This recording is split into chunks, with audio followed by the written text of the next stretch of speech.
ونصلي على رسوله النبي الكريم أما بعد فأعوذ بالله من الشيطان الرجيم بسم الله الرحمن الرحيم يمحق الله الربا يربي الصدقات والله لا يحب كل كفار أثيم صدق الله العظيم وصدقه المولانا كريم رب اشرح لي صدري ويسر لي أمري واحلل عقدة من لساني يفقهوا قولي اللهم ثبتنا عند الموت لا إله إلا الله اللهم اجعلنا من الذين آمنوا وعملوا الصالحات وتواصوا بالحق وتواصوا بالصبر آمين يا رب العالمين.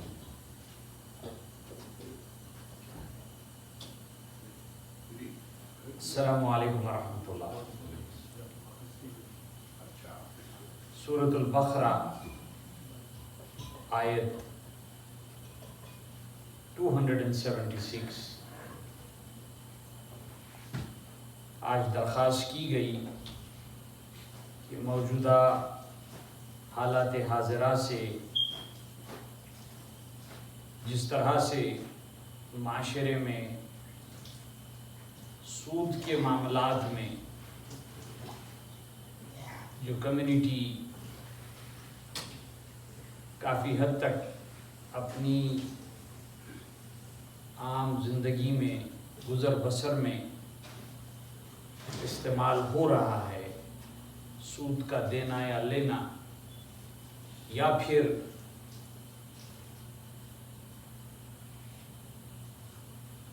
اس کے نگران کار بننا،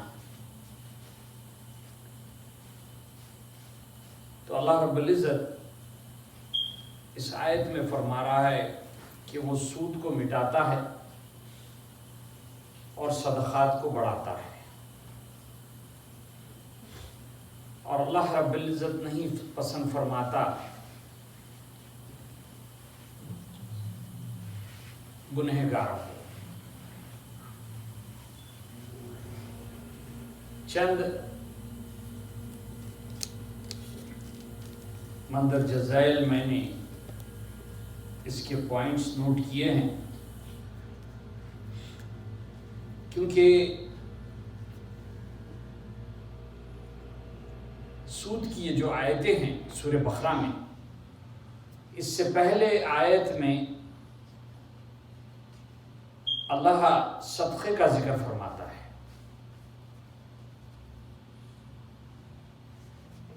اور فوری اس کی ضد میں اب سود کا ذکر فرما رہا ہے. دونوں میں جو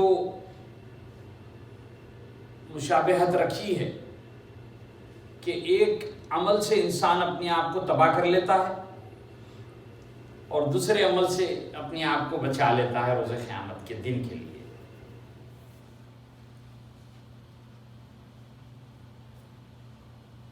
تو اس ضد کو جس طرح سے ہم سب کی معرفت ہو جائے،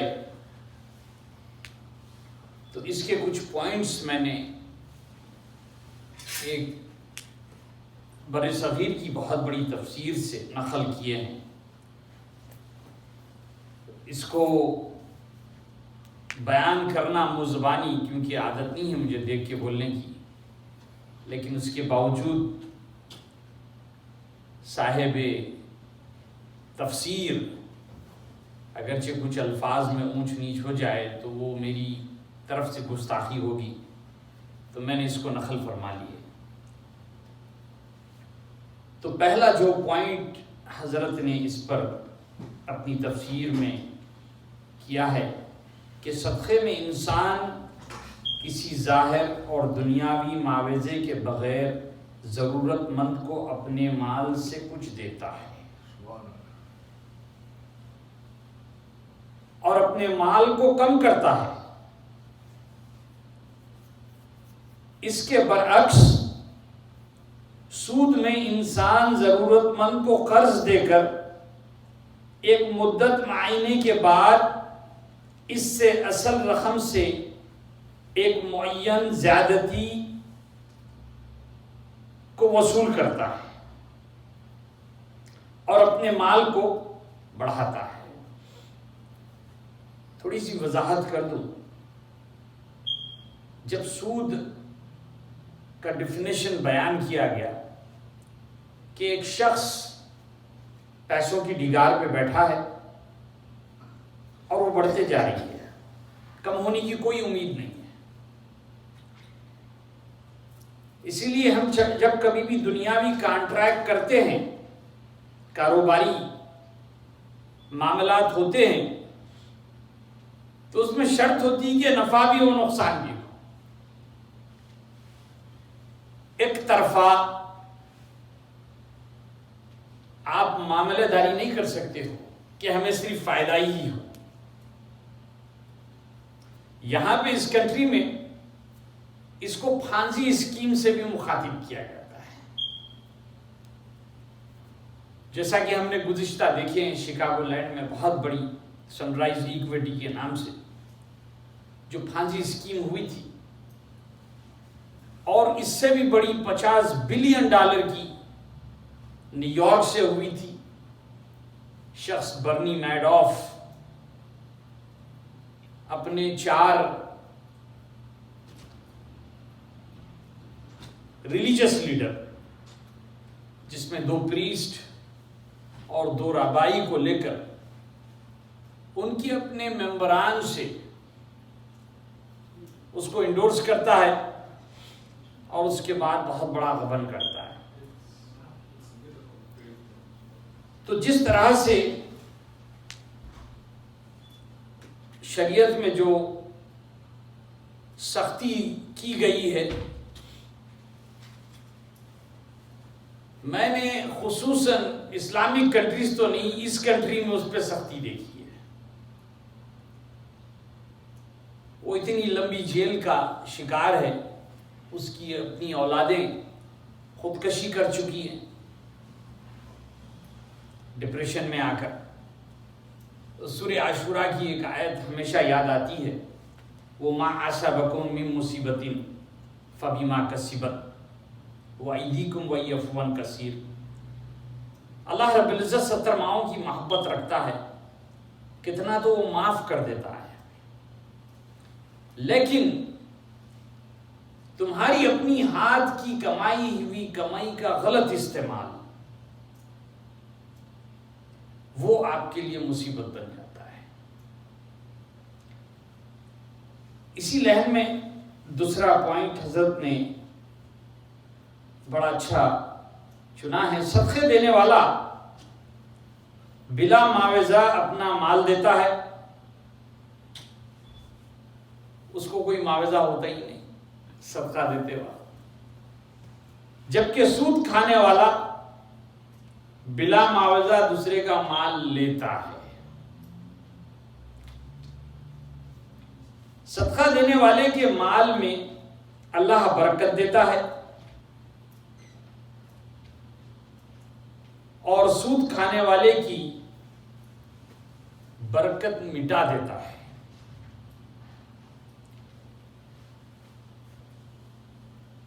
ایسے کئی ہم نے احادیث سنے ہیں کہ احادیثوں میں آتا ہے سود لینے والے پہ خصوصاً اپنی ماں کو زنا کرنے کے برابر اللہ نے حساب رکھا ہے۔ چوتھا پوائنٹ یہ ہے، صدقہ دینے والے کی نظر میں صرف آخرت کی بھلائی ہوتی ہے، بے شک کیونکہ یہ روز قیامت کے دن اس کو اجر ملنے والا ہے، اور سود لینے والے کی نظر میں صرف دنیا کی ظاہری بہتری پر ہوتی ہے، اس کی دنیا آسان ہو جاتی ہے، کافی پیسے والا ہو جاتا ہے۔ اسی لحن میں صدقے کے باعث خدا ترسی اور ہمدردی ہے، اور سود کا محرک خدا سے بے خوفی اور خود غرضی ہے۔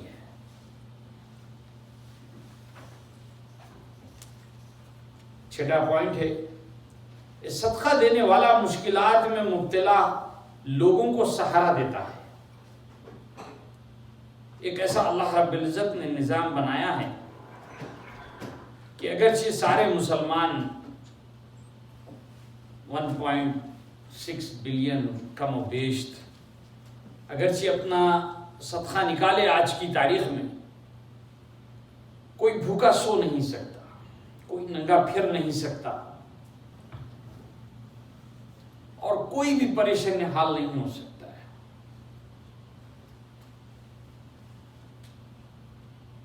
اور سود کھانے والا مصیبت کے مارے لوگوں کی رگوں سے خون نچوڑتا ہے۔ اس کی اقسام میں ایک سود کھانا صدقے دینے کے مکمل ضد ہے، اور ہر چیز اپنی ضد سے پہچانی جاتی ہے۔ اس وجہ سے قرآن مجید ایمان کے بعد کفر، نور کے بعد ظلمت اور جنت کے بعد دوزخ کا ذکر فرمایا ہے، اور یہاں پر صدقے کے بعد سود کا ذکر فرمایا ہے۔ دن ہے تو رات ہے، چاند ہے تو سورج ہے، تو یہ جو ترتیب اللہ رب العزت نے ہمارے درمیان میں، اور پھر جنت کے بعد دوزخ کا ذکر ہے، اور یہاں پر صدقے کے بعد سود کا ذکر ہے۔ سود لینے کو سود کھانے سے تقریباً سود کھانے سے تعبیر فرمایا ہے، اسی لیے کہ جو چیز لے لی جائے اس کی واپسی کا امکان نہیں ہوتا، تو اسی لیے اس کو کھانے سے مخاطب فرمایا ہے، اور جو چیز کھائی جائے اس کی واپسی کا کوئی امکان ہی نہیں ہوتا، فضلہ میں نکلتی ہے۔ اس سے کسی چیز کی اصولیابی کا شدید ہونا ظاہر ہوتا ہے۔ المختصر، سودی کاروبار ایک لعنت ہے جو سود خوار کو حشر میں مضبوط الحواس کر دینے والا ہے، اس کو جکڑ میں لینے والا ہے۔ جو موجودہ حالات حاضرہ سے کسی نے درخواست کی تھی کہ سود پہ تھوڑی روشنی ڈالے، خصوصاً اپنے مفاد کے لیے جس طرح کا ماحول چل رہا ہے افراتفری کا، ایک میں نے حدیث اس میں چوز کی ہے سود کے حوالے سے۔ سیدنا جابر بن رضی اللہ تعالی عنہ سے راوی ہے، اللہ کے رسول صلی اللہ علیہ وسلم لعنت بھیجتے ہیں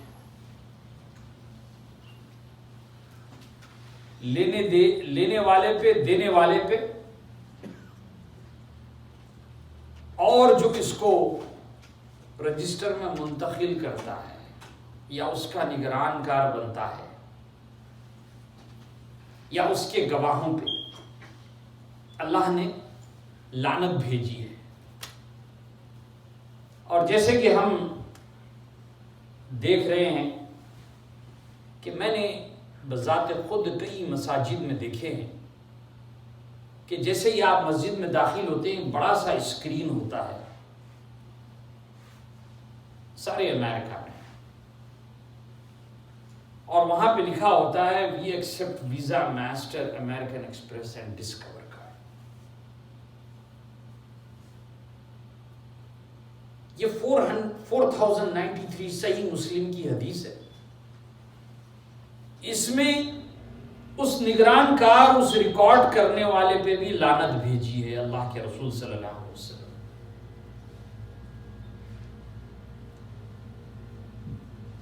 کوئی مصلی نے پوچھا کہ یہاں پہ کوئی صدقے کا ڈبہ بھی نظر نہیں آتا، اس کی وجوہات کیا ہے؟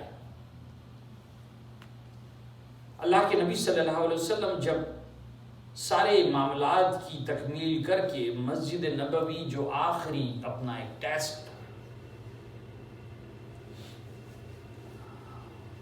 خواتین کے لیے اہتمام، بوڑھوں کے لیے اہتمام، یتیموں کے لیے، ہر ایک کے جب اہتمام کر چکے تو آخری جو اہتمام کی حد تھی وہ مسجد نبوی، اسی رفتار میں لوگ ڈونیشنز لے کر آئے، آپ نے انکار فرما دیا۔ اور آپ دیکھنا تقریباً مڈل ایسٹ کے جتنے مساجد ہوتے ہیں وہاں پہ کوئی اس طرح کا معاملہ نہیں ہوتا ہے کہ ڈبے لگے ہوئے ہیں، اعلانے چل رہے ہیں، پیسے جمع ہو رہے ہیں۔ تو حد یہ ہو گئی ہے کہ ہماری مساجد میں تراویح کے دوران میں وقفہ دے دیا جاتا ہے کہ بھئی تراویح روک دو، اور پبلک اب جمع ہو گئی ہے، اب یہاں سے پیسے وصول کرنا شروع کرو۔ وہ چند نوجوان اپنے ہاتھ میں وہ کریڈٹ کارڈ کی مشین لے کر پھرتے رہتے ہیں کہ مانگتے رہتے ہیں کہ آپ کی پلاسٹک دے دو، بڑی آسانی سے میں پیسے نکال دوں گا۔ تو جو صحیح مسلم کی حدیث ہے کہ ریکارڈ کرنے والے پہ بھی لعنت ہے، دینا لینا اور اس کا ریکارڈ کرنا اور اس کے وٹنسز،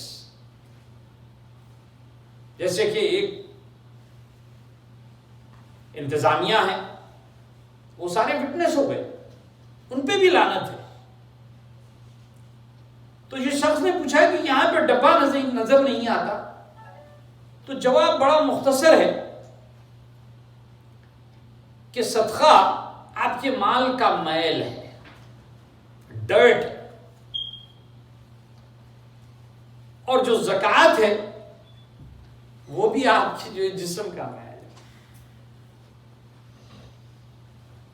کیا آپ چاہیں گے کہ اللہ کے گھر میں جب آپ آتے ہیں تو گھر سے وضو بنا کے آتے ہیں، اپنے آپ کو پاک و صاف متطہر کر کے آتے ہیں، تو اس کے گھر میں آنے کے بعد کیا آپ ضروری سمجھیں گے کہ میں اپنی میل اور گندگی کو اندر لے آؤں؟ 3 ماہ قبل رمضان سے اللہ کے رسول صلی اللہ علیہ وسلم اپنے صحابیوں کو تاکید کرتے کہ اپنے زکوٰۃ اور صدقات کو تقسیم کر دو۔ کبھی بھی یہ مأمور نہیں رہا کہ وہ مساجد میں لے آئے اور ان کو دیے، باہر ہی تقسیم کر دو۔ تو یہ جو نظام چل رہا ہے، اگرچہ ہم یہ چیز کو سمجھ پا رہے ہیں تو ہمیں روکنے کا حکم ہے۔